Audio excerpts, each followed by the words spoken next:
ఈరోజు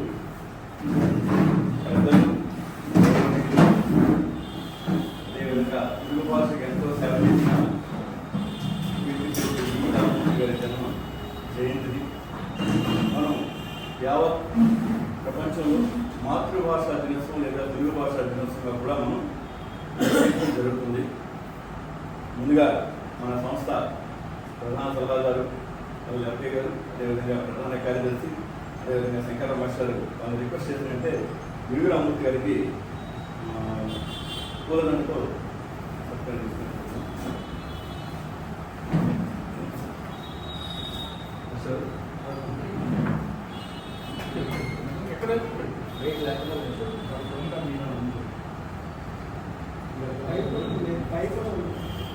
పైకి చాలా బ్రెయిన్ పగిడి దాకా వస్తుంది అంటే సౌండ్ మిగిలిన సభ్యులందరూ కూడా కొంత నివాళులు అర్పించవలసిందిగా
ఆగస్టు 29న ఆయన జన్మించడం జరిగింది.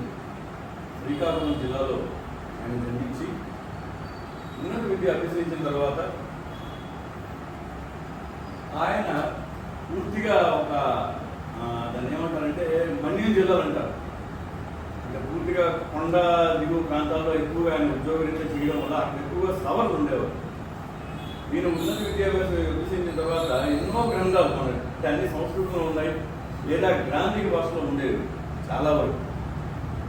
ఆ గ్రాంధిక భాష అంటే కేవలం విద్యావంతుల వరకే అవన్నీ కూడా పరిమితం అయిపోయాయి తప్ప సామాన్య ప్రజానికానికి అది ఎక్కడ కూడాను అందుబాటులో రాలేదు.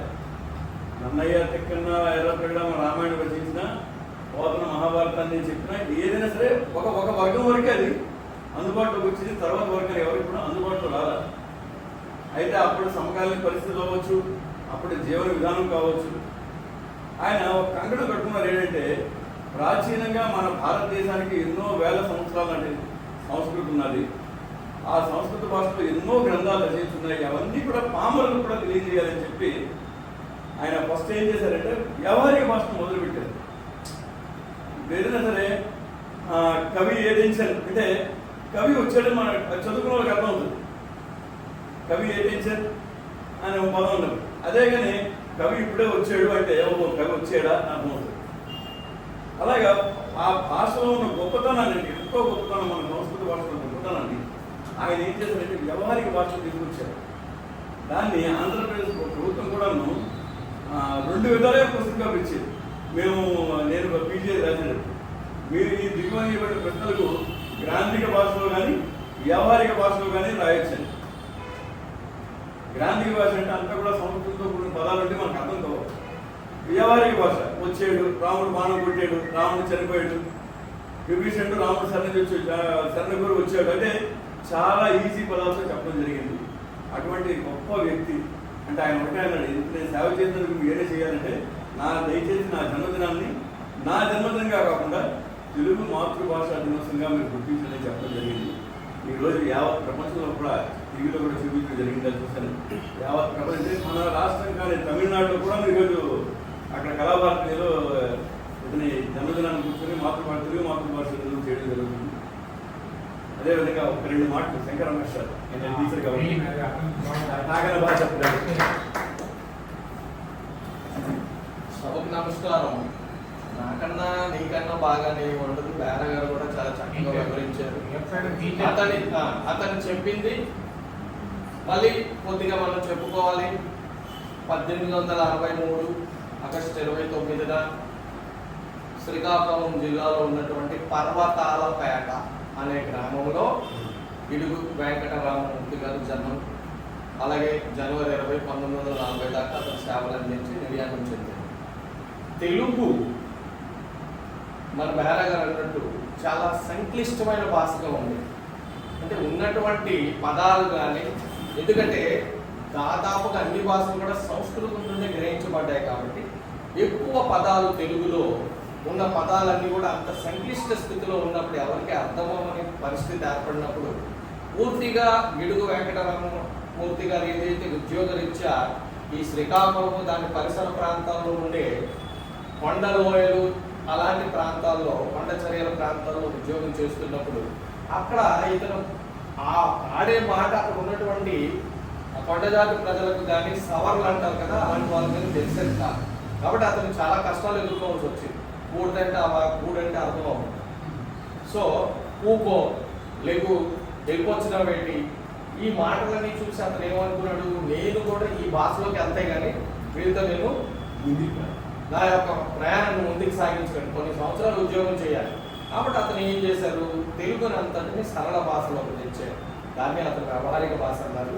ఇంగ్లీష్లో అయితే కొలోకియల్ లాంగ్వేజ్ అంటారు, సాధారణ సరళ భాష. ఆ భాషను తేవడానికి నానా యాత్ర పడ్డారు. ఎంతో మందిని కూర్చోబెట్టుకొని ఆ పదాలను గమనించి ఆ పదాలను తెలుసుకొని ఆ పదాలను కుస్తీ పట్టి అలాంటి కొన్ని పుస్తకాలు రచించి గ్రంథాలు రచించి ఈ సవరం యొక్క అభివృద్ధికి అతను చాలా పాటుపడ్డాడు. కాబట్టి ఇతన్ని నిజంగా వాళ్ళు ఇప్పటికీ దేవుళ్ళగా కొలుస్తారు. అయితే అతను ఈ ఆ కొండ ప్రాంతాల్లో ఉండడం వల్ల దోమకాటికి వైరల్ ఫీవర్స్కి భలే చాలా కష్టాలు పడ్డారు. అయినా సరే అక్కడ నుండి వెళ్ళేవారు కాదు. అటువంటి అమాయక ప్రజలను చూసి ఇతరులో ఒక దయ కలిగింది. ఏంటంటే వీళ్ళని చదువుకున్న వాళ్ళని చేయాలంటే ఆ పుస్తకాలన్నింటినీ సాధారణ భాషలోకి తేవాలి, తెస్తేనే వాళ్ళు ఒక అడుగు ముందుకు వెళ్ళగలరు అని చెప్పి ప్రతి అక్షరాన్ని ఈ సవర భాషలోకి మార్చగలిగారు. ప్రతి ఒక్క కావ్యాన్ని గ్రంథాన్ని ఇప్పుడు అతను చెప్పారు. నన్నయ్య తిక్కన ఎర్రప్రేగడ లాంటి వాళ్ళు, కవిత్రయం లాంటి వాళ్ళు ఏర్పరిచిన అన్నీ కూడా సవర భాషలో అతను మార్చగలిగారు. మార్చి వాళ్ళ అభ్యున్నతి కోసం ఇతను పాటుపడ్డాడు. కాబట్టి ఇతన్ని ప్రపంచం అంతా ఇప్పుడు గమనిస్తుంది, ప్రపంచం అంతా గుర్తు పెట్టుకుంటుంది. నిజంగా మనం గర్వించదగ్గ విషయం ఏంటంటే మనం తెలుగువాడే. మనం ఇంకా గర్వించదగ్గ విషయం ఏంటంటే తెలుగు మన మాతృభాష. ప్రపంచంలో 2.8 మిలియన్ పీపుల్ ఇప్పుడు తెలుగును మాట్లాడుతున్నారంటే మనం ఎక్కడెక్కడికి వెళ్ళిపోయామో చూసుకోండి. అంటే ఏ దేశంలో తెలుగువాడు లేడు కదా. అటువంటి భాష శ్రీకృష్ణదేవరాయలు అందరికీ తెలుసు, దేశ భాషలందు తెలుగు లెస్స. అలాగే Nicolo Conti Italian of the east, అంటే ఇటాలియన్ భాష లాంటి మధురమైన భాష తెలుగు అన్నాడు. అర్థమైందా? సో ఈ ప్రకారంగా మనం చూసుకుంటే ఈ భాష యొక్క ప్రాముఖ్యత మనకంటే ఇతరులు ఎక్కువగా గమనించారు. తమిళులు కూడా కొన్నాళ్ళు మనం వాళ్ళతో కలిసి ఉన్నప్పుడు మన మీద ఒక రకమైనటువంటి ద్వేషభావం ఉన్న తరువాత వాళ్ళు ఈ గొప్పతనాన్ని గమనించారు. అలాగే మనకి కన్నడకి చాలా దగ్గర పోలికలు ఉంటాయి. అక్షరాలు కూడా చూడండి, మనం దాదాపుగా తెలుగు కన్నడం చదివిగా కొద్దిగా గొప్ప తేడా ఉంటాయి. సో మన చుట్టుపక్కల ఉన్న రాష్ట్రాలను కూడా అప్పుడు మనకు ఒక ఆంధ్రప్రదేశ్ ఉంది, తెలంగాణ లేదు. ఈ యొక్క తెలుగు గొప్పతనాన్ని గమనించిన తర్వాత ఈ భాష మీద ఎంత కృషి చేసిన వ్యక్తి ఎవరంటే గిడుగు వెంకటరామమూర్తి. కాబట్టి అతన్ని ఈ మీ జన్మదినాన్ని మేము జరుపుకుంటామంటే, కాకపోతే నేను తెలుగువాడిగా పుట్టాను కాబట్టి తెలుగు భాష దినంగా జరుపుకుంటాం. అందుకు ఈవెన్ మన ప్రధానమంత్రి గారు కూడా మొన్న దీనికి శుభాకాంక్షలు తెలియజేసేది. ఎందుకంటే అతను గమనించారు నెట్లోకి వెళ్ళి. ఇప్పుడు ప్రతి ఒక్కరు కూడా నెట్లోకి వెళ్తే ప్రతిదీ తెలుస్తుంది. మా పిల్లలు కూడా వాళ్ళు చాలా చక్కగా మాట్లాడారు. ఎందుకు ఎవరు చెప్పక్కర్లేదు, కొడితే తెలుగు భాష దినోత్సవం ప్రతి సమాచారం వాళ్ళకి అక్కడ ఉంది, తయారు చేసుకొని చక్కగా మాట్లాడారు 1 నిమిషం 2 నిమిషాలు. కాబట్టి ఇతని గొప్పతనం వివరించాలంటే మనం 5 నిమిషాలు 10 నిమిషాలు కాదు, చెప్తే బోల్డ్ ఉంటుంది. చెప్పిందే చదివితే సర్గం అవ్వకుండా ఇటువంటి మహనీయులు జన్మదినాన్ని మనం ఈరోజు మనం ప్రవాసాంధ్రం. ఎందుకంటే మనకి ఆంధ్ర. కాబట్టి ఇలాంటి తెలుగుకు సంబంధించిన కార్యక్రమాలు కానీ చేయకపోతే మనకి అసలు మన సంస్థకు మనుగడే లేదు. మనం ఇంకేమేమో చేస్తామంటే అవి ద్వితీయంలో ఉంటాయి, అంటే సెకండరీ అంటాం. ప్రథమంలో ఇవి ఉండాలి. మనం ఏదైతే సంక్రాంతి వేళ రంగోలీ చేస్తామో ఇవన్నీ కూడా మన తెలుగు సాంప్రదాయాన్ని, మన తెలుగుతనాన్ని ముందుకు పట్టాలి. కాబట్టి అలాంటి ఆ వ్యక్తి యొక్క ఈ జన్మదినాన్ని పురస్కరించుకొని బహుకొద్ది మంది మనం వచ్చినా చేసాం, దీన్ని మనం ఒక నలుగురికి పంపిస్తాం, దీన్ని మనము ఇక్కడ ఒక చిన్న సభ మాదిరిగా చేసామని తెలిస్తే ప్రవాసాంధ్ర కళాకారుల పరిస్థితి ఉనికి ఉన్నట్టే లెక్క. కాబట్టి మనందరం మళ్ళీ ఒకసారి అతన్ని తలుచుకొని స్మరించుకొని ఈరోజు వచ్చిన ప్రతి ఒక్కరికి శుభాకాంక్షలు, తెలుగు భాషా దినోత్సవ శుభాకాంక్షలు తెలియజేసి కల్పిస్తున్నాను. తెలుగు భాషకి ఆయన చేసిన సేవ అంటే ఆయన 1900 స్వతంత్ర రాకపోవడమే ఆయన పరమపదించడం జరిగింది. కానీ దాని తర్వాత ఇంపాక్ట్ అనేది మనకి స్వర్గీయ ఎన్టీ రామారావు గారు వచ్చినాక పూర్తిగా కనబడింది. ఎంతలా కనబడిందంటే 1982 తర్వాత అప్పటి రాష్ట్ర సచివాలయం సెక్రటరియట్లో ప్రత్యుత్తరాలు అన్ని కూడా తెలుగులోనే జరిగేవి. అంటే అప్పటివరకు ఇంగ్లీష్ అంటే ఇంగ్లీష్ కాస్త పక్కన పెట్టి తెలుగుతాను. ఆ ప్రతి బోర్డులో కూడా అంటే మీరు ఎక్కడ నేమ్ పెట్టి చూసినా తెలుగులో రాయాలంటారు. కానీ ఈ మాతృభాష మీద అభిమానం మీరు ఎక్కడైనా అబ్జర్వ్ చేయండి, చూసినట్లయితే ఏ బెంగాల్లో కానీ ఎవరెస్ట్ స్టేట్లో అండి ముందు ఆల్ఫాబెట్లో ఉంటాయి, ఇంగ్లీష్ తక్కువ ఉన్నాయి. ఇవ్వదు బెంగాలీ పేర్లే మనకు కనబడుతున్నాయి. అంటే ఒక విధంగా ఇది ఏంటంటే ఇప్పుడు ఈ జనరేషన్కి ఏంటంటే వాళ్ళ మాతృభాష మీద వాళ్ళకి పట్టు వస్తే వాళ్ళు ఏదైతే వాళ్ళ ఇరుకు పక్కన ఎవరైతే ఉన్నారో వాళ్ళతో అటాచ్మెంట్ అనేది బాగా పెరుగుతుంది. ఇప్పటివరకు మన భాషలో మన పుట్టరాలు ఆ ప్రాంతంలో మనం నిర్దేశించడం చాలా కష్టం ఉంటుంది. దానికి ప్రత్యక్ష ఉదాహరణ ఈయన మాస్టర్ చెప్పారు. వండతేరి ప్రాంతంలో ఉన్నారంటే ఆ సవర్లో ఈయన సవర్ అయ్యాడు. మీరు ఏదైనా పని చేయాలంటే ముందు నేను వాళ్ళలో ఒక నమ్మాలని చెప్పి ఒక గొప్ప అంతర్లీనంగా, అంటే మనకి తెలియకుండానే మనం అంటాం కదా అండర్ కరెంట్ ఏదో ఒక మెసేజ్ వచ్చిందని, అటువంటి గొప్ప మెసేజ్ ఇచ్చిన వ్యక్తి నాని గారికి ఏమంటారు, ఎదరికి గారు మాట్లాడుతుంది.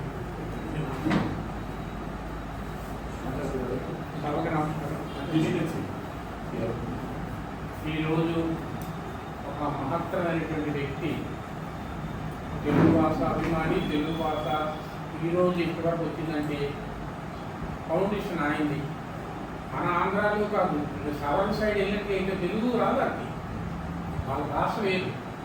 అయితే మాస్టర్ గారు చెప్పారు, శ్రీను గారు చెప్పారు, ఆయన అలాంటి వ్యక్తులు మీరు తలంచుకోవడం అనేది మన ప్రవాసాంధ్రులుగా మన కర్తవ్యం.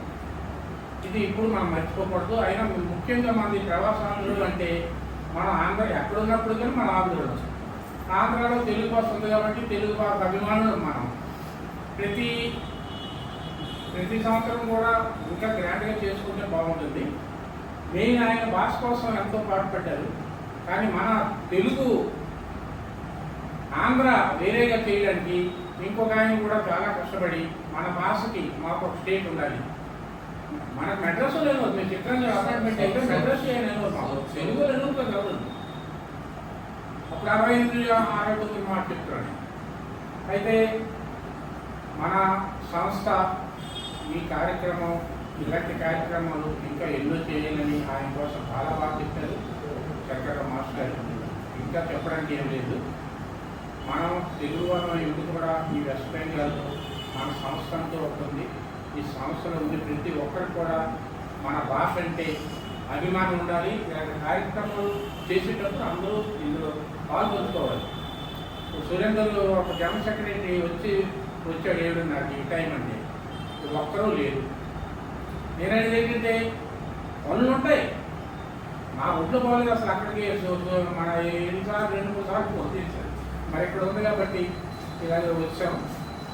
దయచేసి మా పిఎన్కే సభ్యులందరూ కూడా ఏ కార్యక్రమం చేసినా అందరూ అందులో పాల్గొని చూసిన వాళ్ళ దృష్టిలో పిఎన్కే సభ్యులు చాలా మంచి కార్యక్రమం చేస్తున్నారు, అందరూ వస్తున్నారు, అందరూ బాగా ఉమ్మడిగా ఉన్నారు అన్నటువంటి అభిప్రాయం అందరిలో, తెలుగు వాళ్ళు అందరిలో కలగాలని నేను అందరికీ కోరుకుంటూ దయచేసి కనీసం ఉన్న దాంట్లో కూడా మనతో పాటు మన చుట్టూ 10 మందిని తెలుగు భాషని అభివృద్ధి పరిచి వాళ్ళని తెలుగులో మాట్లాడే విధంగా ప్రోత్సహించాలని మరీ కోరుకున్నాను సభముగా మా జనరల్ సెక్రటరీ గారు చూడాలి.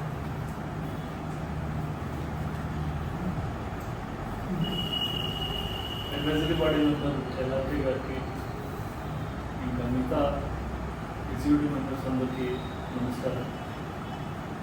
కొద్ది సమయంలో మనం షార్ట్ నోటీస్లో మనం ఈ ప్రోగ్రామ్ చేసుకుంటాం, కానీ ప్రతి సంవత్సరం చేస్తాం. ముందు నాకు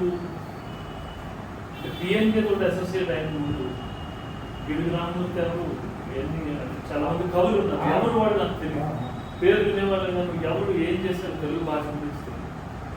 పిఎన్కి ఒక వికీపీడియా లాంటిది.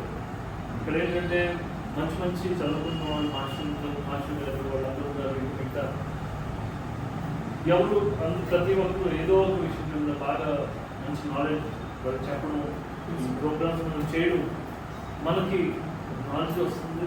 అలాగే నా పిల్లలు కూడా చెప్తూ ఉంటాను ఇలాగ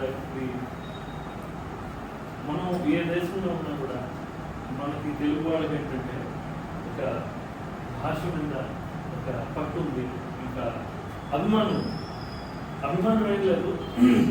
ఇలాంటి పెద్ద పెద్ద వ్యక్తులు బర్త్డేస్ అంటే బర్త్ యానివర్సరీ మనం చేసుకుంటే వాళ్ళకి మర్యాద ఇచ్చాం. మన తెలుగు భాషకి ఇప్పుడే శ్రీధర్ చెప్పారు, మన శంకర మాస్టర్ చెప్పారు, ఇంతకు మించి నేను చెప్పేదే లేదు. కానీ నేను వికీపీడియాలో చదువుతుంటే 12 సంవత్సరాలు ఏజ్ వాళ్ళ ఫాదర్ చనిపోయారు. చనిపోతే వాళ్ళు అప్పటితో ఉండి స్కూల్కి వెళ్ళారు, ప్రైవేట్గా చదువుకొని 10th class matriculation private class. అతని కష్టాలు అవి చదువు కష్టాలు నేను 3 ఆ తర్వాత భాష మీద అభిమానం, తెలుగు భాష అందరికి అందించాలని